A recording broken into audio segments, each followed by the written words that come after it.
Well, hello and welcome to the Mindful Medics podcast. I'm your host, Dr. Leonaura Rhodes. I'm a retired physician turned life coach and corporate trainer, and of course, a podcast host. And today I'd like to welcome Dr. Xunda Gibson. She is an accomplished physician and she has practiced medicine for over 20 years. And she works mainly in the Fort Lauderdale area of Florida. And she is founder of Soul MD Travel. Dr. Gibson is board certified in internal medicine, and she has worked in primary care, urgent care, emergency medicine, and she currently practices as a hospitalist.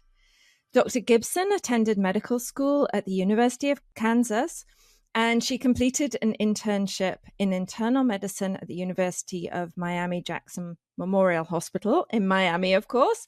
Her residency training was in Santa Barbara in California, and she has board certified in internal medicine since 2004 and is currently licensed in the states of Alabama, California, Florida, and the U.S. Virgin Islands, which is, I believe, where she is today. Dr. Gibson runs a business called Soul MD Travel, where she guides doctors to earn more money, work less hours, and take back their time and gain autonomy through her course on how to become a travel doctor. So welcome to the show today, Dr. Gibson. Thank you. Wonderful. Pleasure to be here. Absolutely. So tell us about your early life and what inspired you to pursue a career in medicine. Sure. But let me preface this by saying that in a prior podcast, I answered this question differently. Oh. So I want to say that. But now that I've had a little bit more time, I think, to really think, since it's kind of getting out there to the world, a thought came to me a few days ago, and I said, I wonder if that incident has something to do with me choosing medicine. So I'll preface that.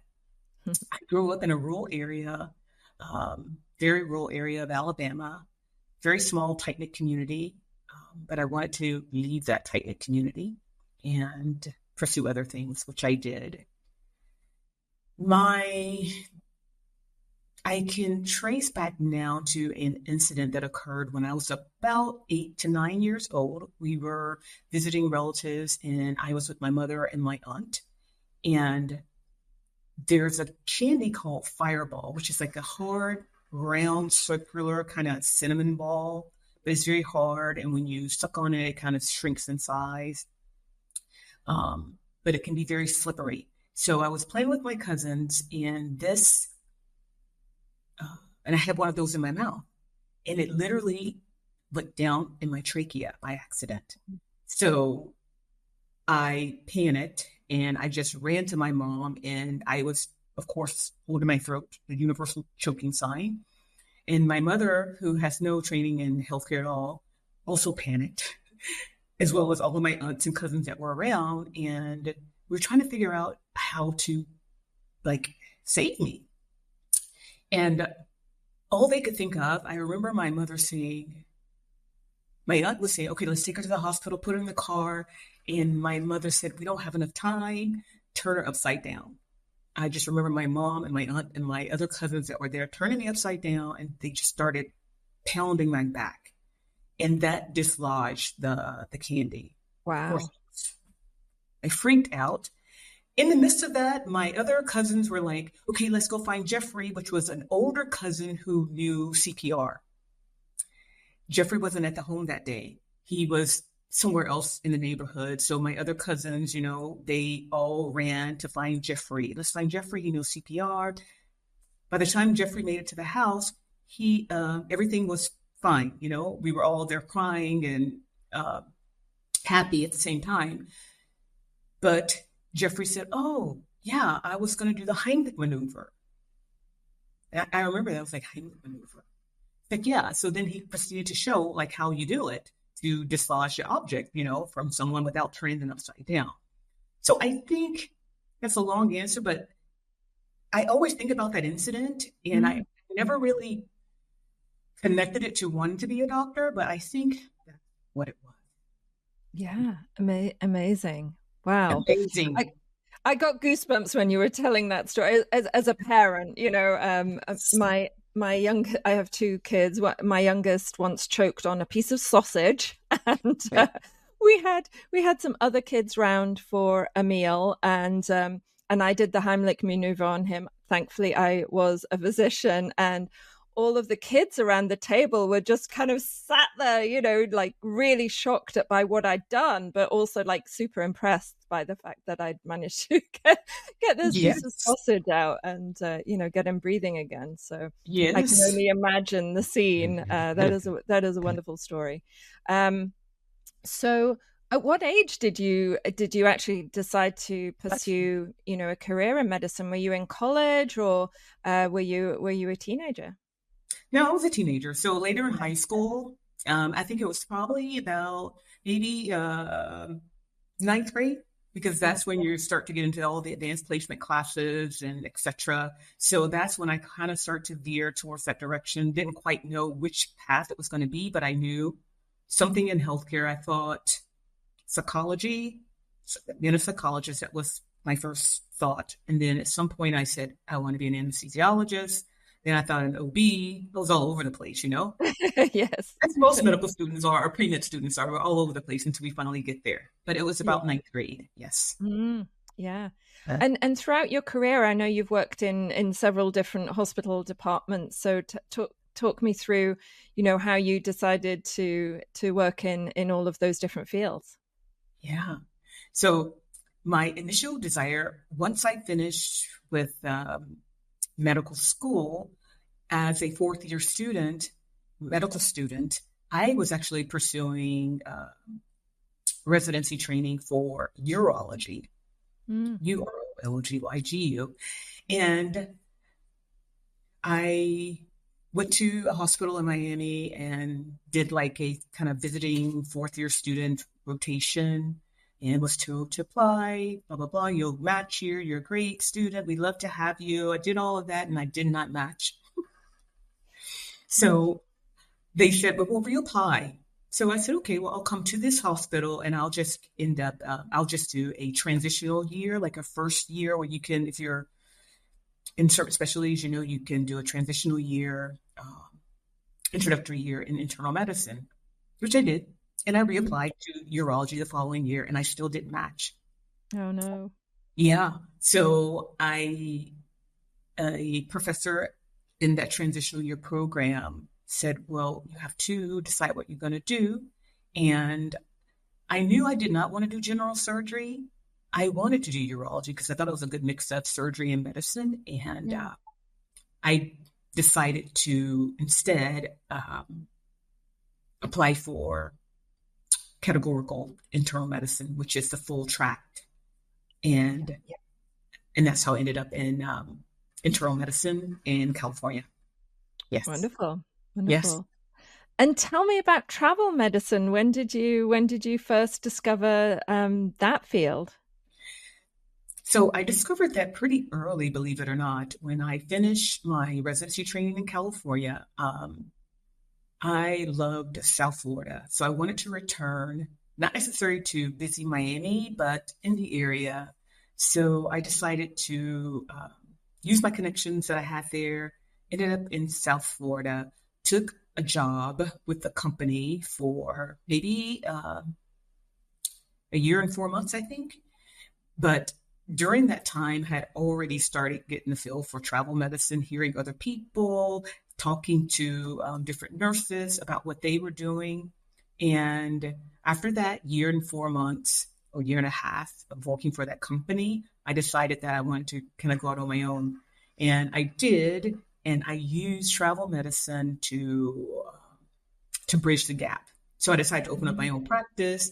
But I said, oh, well, I could go work on the west coast of Florida, or I could go work in North Florida, or I could go work in a totally different state.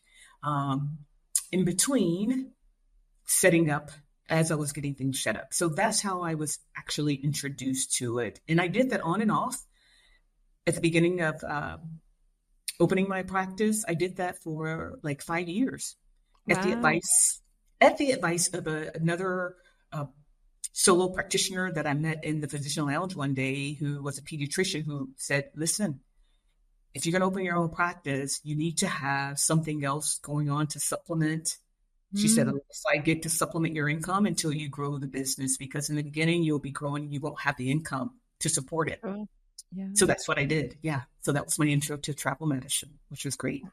Wonderful, wonderful. I love the idea. I never did any travel medicine when I was a practicing physician, but I love the idea of it being able to, go anywhere and pick up some work as a physician. And it's really interesting to experience working in different places as well. I did what was called an elective in the UK.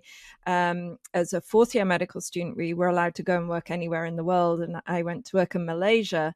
And what an eye opener it was, just like so different from medicine in the UK, and definitely very different to in the US. And but it was just such a such a brilliant contrast that taught me a lot about myself and about medicine, and and about different communities as well. Super interesting. Yes. Highly recommended for any student, any medical student who gets an opportunity, or a resident, to do something outside of the country that you're in, or even if not outside your country, outside of your state, your area. Yeah, and the US is such a huge country. Coming from a tiny little country myself, it's like the US is so huge and so diverse. It's there must be amazing opportunities, as you say, just within the US alone. Yes. So tell me, during your medical training and career, you mentioned, one of the challenges was not being able to get into the specialty that you wanted to get into. But did you face any other challenges during that time? Yes, I did. So is your question directed me towards like post-residency, like at the beginning of my career, etc.? Yeah, any time. I think, I talked to a lot of physicians who, some of them struggled a lot, with their medical training, and others, struggled during residency. And I think, stories of struggle are everywhere. And I just wondered, at what point in your career, if any, you experienced struggle? Yeah, probably throughout. Yes, absolutely. That's also a common story. I look back now and I was having a discussion, and I said to a colleague, we were having like a little mini reunion, and I said, I think we all have post-traumatic stress disorder from medical school and residency training, because we were just talking like about how do we get through that? How do we survive the levels of stress and the little sleep and all the things that you have to maneuver during that? I'm like, yeah, I think we do all have PTSD to some degree. But so I think, so I moved around a lot during my training, which was no problem for me because I always was able to make connections. So that was always a little issue when you first get to a new place. You're learning the new environment, your new attending physicians, and getting to know their personalities, etc. So I will say, like, post training, after I finished my residency training, I started in medical practice, literally, and I was in South Florida, literally 3 years into my practice of me practicing with that group that I started off with, I was hit with a malpractice lawsuit. Oh, goodness. Which was devastating. And the long story short is I was the covering doc for the group one night for a patient who got transferred to intensive care unit, ultimately did well, had some residual neurological deficits from the virus that she had, not from treatment, completely recovered, but still decided to pursue a medical malpractice lawsuit. So every doctor who was involved in her case throughout the entire hospitalization, every doctor was named in that lawsuit. Wow. So when I attempted to find, and then the group that I was with decided not to cover my claim because I had left that group, right? So, and I was with a new malpractice carrier, but that group that I was with said, oh, No, we're not covering you for this suit. So I had to find my own malpractice attorney and pay my own defense. Oh my goodness. That must have been so stressful. Yes. And on Yeah. top of that, every malpractice attorney every legitimate malpractice attorney that I contacted to take my case, they were all already uh, retained by the multitude of doctors that were named in the suit. Oh boy. Every malpractice attorney was taken. Oh no. Oh my goodness. Literally, Oh, like everyone that was yeah. reputable was taken. Yeah. That's crazy. Oh my goodness.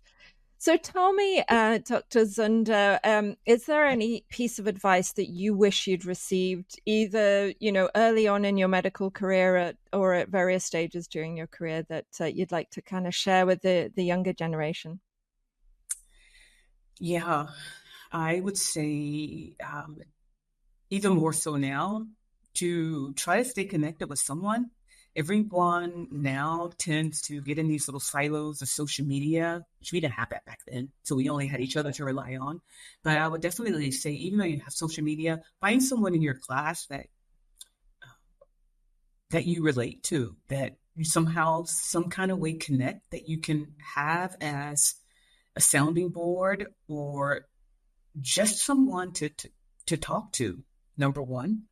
Yeah. Number two, I would say is try to learn something about finances, or I would say Mhm. financial literacy. That's really important because we don't focus on that in medical school. Of course, we're all focusing on learning this human body and how it functions and how to make it well. That we get no training on financial literacy, and so come out into the real world, and all of a sudden you have all these things that are coming at you: disability insurance, malpractice insurance, investment accounts. Um, Financial advisors, things like that. So to try and get a little bit of education on that will go a long way for you, for sure. I love that. Yeah, it's totally missed for many Yep. professions, but you're right. I think because the focus for doctors is so intense that it can get missed completely, and it can cause a lot of stress if you don't ever get educated on it for sure. So that is great advice. Thank you so much. So tell me, during your career, what have you done personally to kind of manage your stress? It was funny. I was talking to somebody earlier on today, and I was like, have you been stressed? And they're like, I think everybody has been so stressed in their medical career. But what have you found useful for you to manage your stress? Yeah.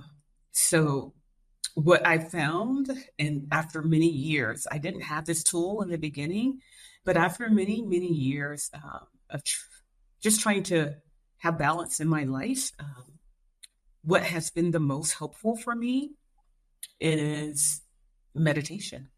And we hear a lot about that today, but because I know it's very popular, but for me, that has been the tool that has allowed me to regain control of my life and my career. I love that. I love that. How long ago did you discover mindfulness practice? 2011, Oh, wow. exactly. So that Yeah, would be what, 13 years now? Is that 13 years? yeah. Ah, Amazing. years, yes. Yeah, yeah. And I think it's funny. I probably around that time I had moved to the States and I was actually practicing neurofeedback therapy, and I had a supervisor who I had a couple of children that I was really struggling with. I mainly worked with severely autistic children when I was doing that therapy, and I had a couple of children who were just resistant to therapy. And I went to my supervisor and said, what can I do? And she said, well, have you taught them to meditate yet? And I was like, are you crazy? I'm a physician, and this is neuroscience. And she said, go and look at the research. And the research was just really starting to take off. This was like 11, 12 years ago. The research was just starting to take off, and now we're blessed with a whole plethora of research that confirms that meditation and mindfulness practice are good for nearly every health condition that you can imagine. They're excellent for your mental health. They're good for relationships, excellent for performance.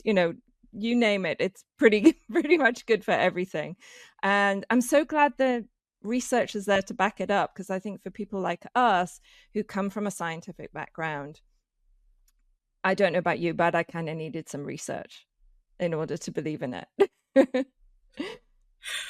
I think I was at a point where, yeah, the research wasn't as prominent, you're right, back then as it is now. But when I discovered it, it took me just a couple of months of practice for me to notice a difference. So I said, with or without the research, there's something here. Yeah. There's something here. Yes, absolutely. I love that. So, based on your extensive career in medicine, what are your top 3 things, if you were to suggest only 3 things to any individual, be that, a physician or a layperson, what would you say are the 3 top tips for living a healthy, happy, abundant life? Okay. So the top 3 things that I would recommend for any medical student, resident, intern, physician on how to live an abundant life. My recommendations would be, number 1, to, as much as possible, eat a whole food, plant-based diet as much as possible. I'm not telling you to be a vegan. I'm telling you to eat whole foods, and mostly plant-based, not the junk food, not the processed food, because that wreaks havoc on our brains and on our body. Number 2, trust your gut, trust your intuition. We have been taught as adolescents, young adults, midlife adults, etc., to second guess it. But time and time again, of all the mistakes and all the paths that I've gone wrong on, I didn't trust my gut. And now I know. I always trust it now. I'm like, you think on that. Number 3 would be a mindfulness practice. By far, a mindfulness practice. So that could be your prayer, that could be, just your contemplative time, but you have to carve out some time in your day that you can dedicate it so it can be effective. So those would be my top 3 things that I would recommend. I love that. Yeah, absolutely. I've learned those things myself too. That is amazing. So I'd love you to tell us a little bit more about travel medicine, and also we can go into talking about the online course that you have. Yeah. So travel medicine, I started off with the first 5 years, and then after I transitioned out of my medical practice, I went back to it. And it brought me initially on the last leg of it to the beautiful U.S. Virgin Islands, where I was actually really able to reclaim my love of medicine because of the way it's practiced here versus in the mainland of the U.S. Mm. During that time, I had more space to think, to process things, and just discovered that this was a pretty solid way to give me or to offer me what I wanted to do and how I wanted to practice. Gave me some freedom. I can choose my assignment. I can go wherever I want to go. So sometimes I'm in San Francisco. Sometimes I'm in Los Angeles. Sometimes I'm in Florida. Sometimes I'm here in the Virgin Islands. But you can choose your schedule. You can tailor your schedule around your life instead of tailoring your life around your work schedule. I will say that. Yes, it takes a little bit of extra effort on your end to schedule your assignments, but it's not hard to do at all. And in this growing world, medical world in the US particularly, where so many entities from the outside are just coming in and monopolizing everything, including physicians, we sometimes feel like we have no control.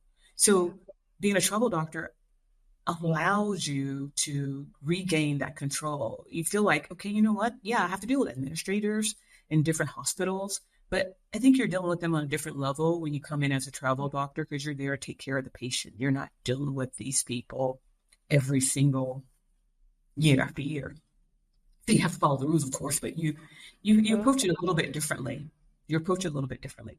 So what I noticed is that when I was on my travel assignments, no matter where I was, several doctors would always approach me and just ask me, "So, what are you doing? Yeah, I What? bet.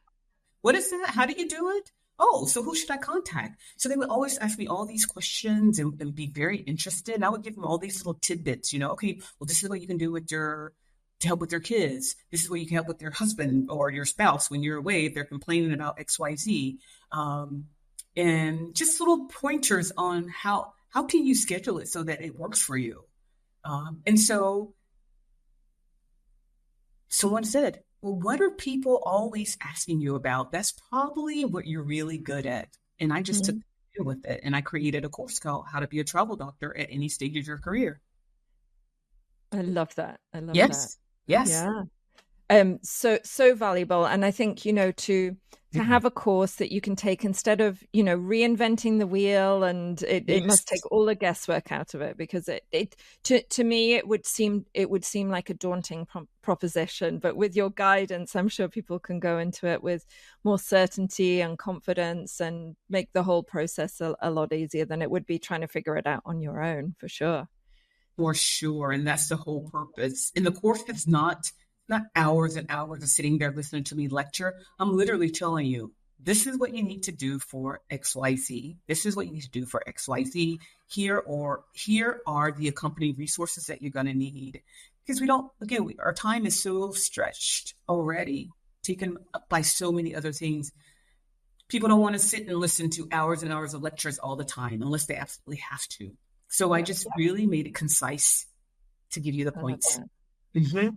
Absolutely. That sounds amazing. So tell me, this is just personal curiosity. As an American trained physician, is it easy to work outside of the US, or are there a lot of restrictions around that?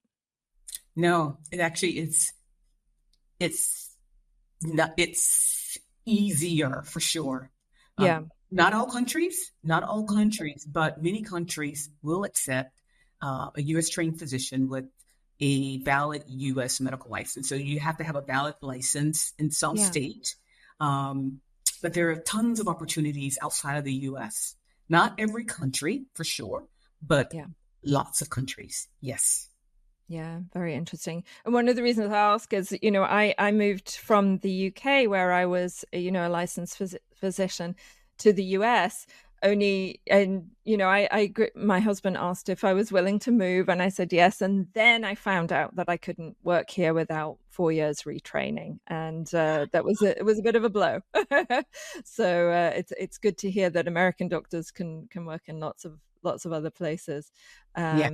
And the restrictions always strike me as just being so crazy. I mean, most countries are short of really good doctors, and those restrictions just seem, a bit arbitrary, and it's Yes. kind of bureaucracy gone mad. For example, I was a developmental pediatrician, and where I live in the States now, there's a huge shortage of developmental pediatricians, and yet there was no fast track to, get my licensure here, which just seemed a bit sad.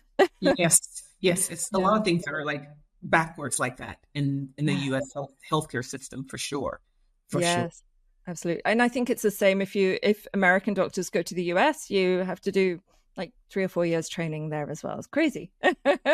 So yeah, but it's great to hear that, there are a lot of options out there. And I'm such a big believer in the growth that people get from travel. It just opens up your eyes, it changes your identity, it changes your perspective. It's such an amazing thing to do. So I love that you're helping people do that.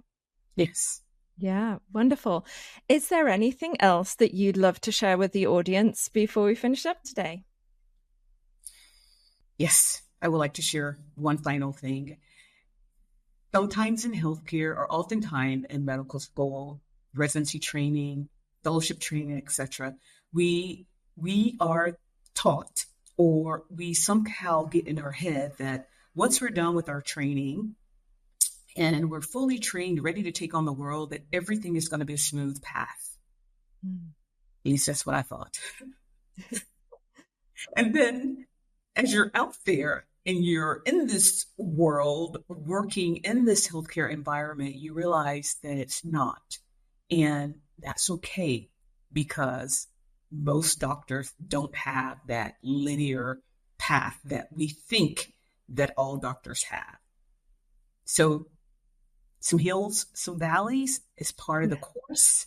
And it doesn't mean that there's something wrong with you. Totally. I love that. Yeah, absolutely. I often say to my coaching clients, one of the only certainties in life is uncertainty. It's, it's an uncertain world that we live in. And I think if you're kind of ready for that and you can embrace that certainty and say, I knew this was coming and I'm more than capable of overcoming it, then, you can become a resilient, resourceful human being, and nothing will faze you. So thank you for that wonderful advice. So thank you so much, Dr. Xunda Gibson, for joining us today and talking about your career and travel medicine. It's been really eye-opening for me, and I'm sure it will be really helpful for our audience too. And to all of you watching out there, thank you so much for joining us today.